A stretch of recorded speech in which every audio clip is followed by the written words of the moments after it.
Hi everyone, this is Kibo Vlogs, a Filipino reactor based here in Saudi Arabia, and welcome back to my channel. Agad gawa na ng reaction video ang Kim Pao compilation. So I won't take any longer. Let's start this reaction video. Let's check it out what Kim Pao has to offer. Ano meron?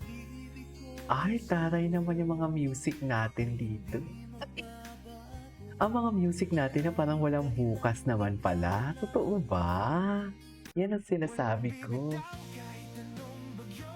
Ay, Kim Pao forever talaga, no? May forever na talaga sa Kim Pao. Tsaka matured na sila, for sure talaga. Tapos na to, endgame na to, ma'am. Kahit anong sabihin nyo, endgame na talaga to. I remember praying to God, Ay, okay. asking Him to give me the love that I always prayed for. The love that feels like home. The love that is right.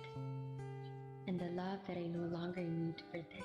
Pero, And God answered, when you are ready, when you are healed, and when the time is right, I, the Lord, will make it happen. actually. Ay, ito talaga. Ito na. Ito talaga yung pinaka-hard launch sa lahat.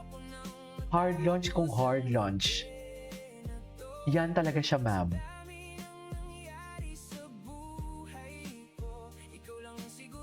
Pinakamalalang hard launch sa lahat, sa totoo lang.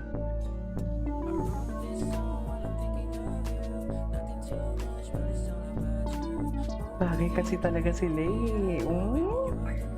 Jowa, pag jowa na talagang atake nila. Suffer. I mean, di ba? Hindi pa ba?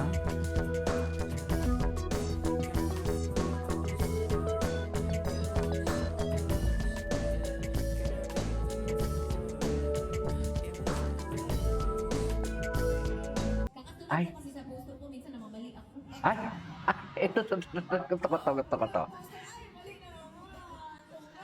Mali na naman. Diyos ko dito si Kim yung nagbibigay ng indikasyon.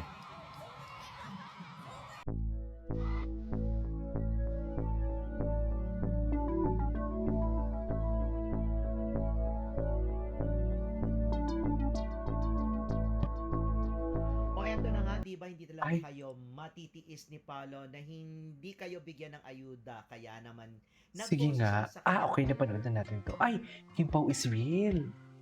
Kailan to? Hoy! Bakit kayo ko na to nakita? Sa dami-dami ba naman? Ay, sa dinami-dami ba naman nila naganap? Avelino, pinasalamatan ng Kim Paulandia kasabay Ay. ng pagbubukas ng bagong negosyo. Ay, Kim Chiu at talaga? Paolo Avelino, nakakaiyak at nakakakilig ang halikan. Bakit may mga likan?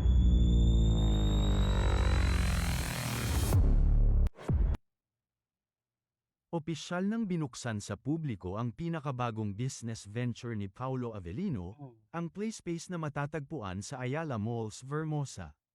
Ang bagong negosyo ni Paolo ay isang indoor amusement park para sa mga bata. Nagkalat na nga sa social media ang pagbubukas ng park na dinaluhan ng mga business partner ni Paolo. Base sa ilang mga shots, makikita ang wagas na kasiyahan sa mukha ni Paolo habang tinitignan niya ang iba't ibang playpen. Sumakay pa si Paolo sa isang ride na animoy isang bata. Tuwang-tuwa si Paolo habang nagsislide ang plastic card na sinakyan niya. Marami ang kinilig sa itsura ni Paolo na mukhang bata, malinis at gwapong-gwapo sa white shirt na suot nito. Ay, Wala pang lumalabas na photo ni Kim Chiu na nagpapakita ng kanyang presensya sa nabanggi na inauguration o opening ng amusement park for kids. Pero nauna nang nagbahagi si Kim sa kanyang IG story ng larawan ni Paolo na kuha sa studio ng aktor. Pinag-try pang kunan ng larawan ni Kim si Paolo nang hindi nito alam. diba?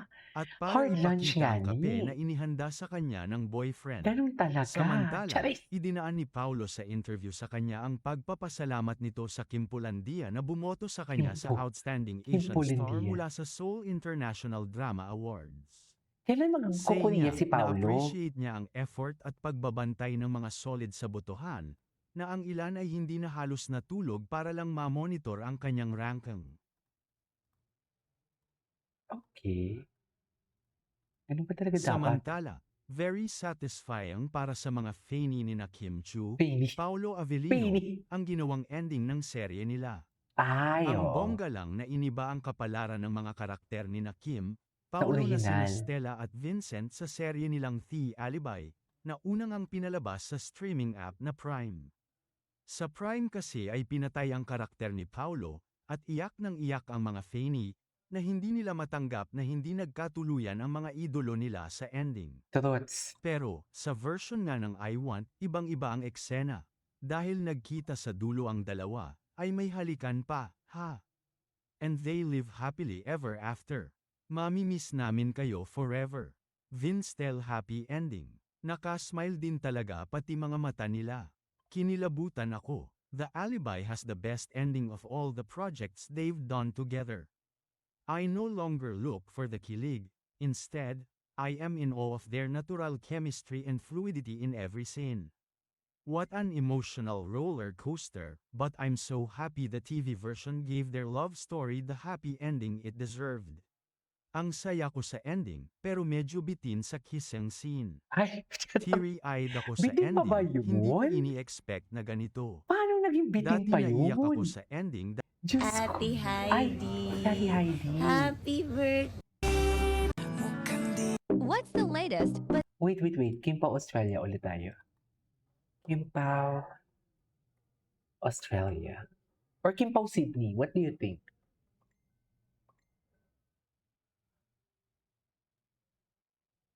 Ito, oh.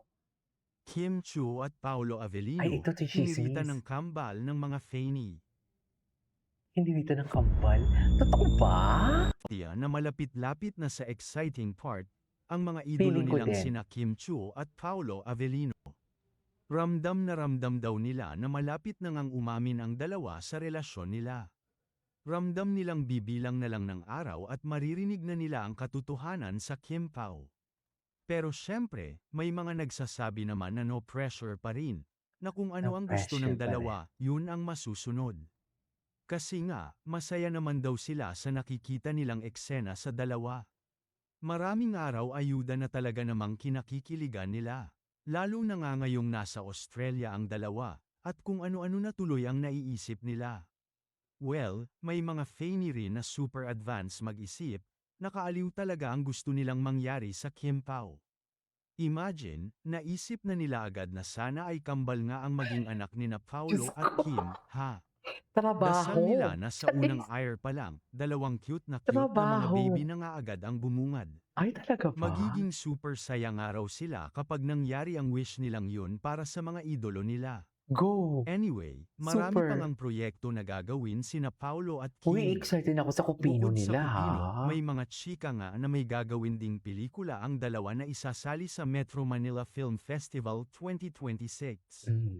Pero yun nga, kung may isasabak silang pelikula, dapat ay simulant na nila ang shooting, dahil sa September 30 na nga ang huling araw ng pagsasubmit ng pelikula, na dapat ay tapos na, ha? September At 30? tanong nga, kakayanin kaya ng Kim Pao na pagsabayin ang busy ba shooting nila? ng pelikula, at pati na ang taping ng Kupino.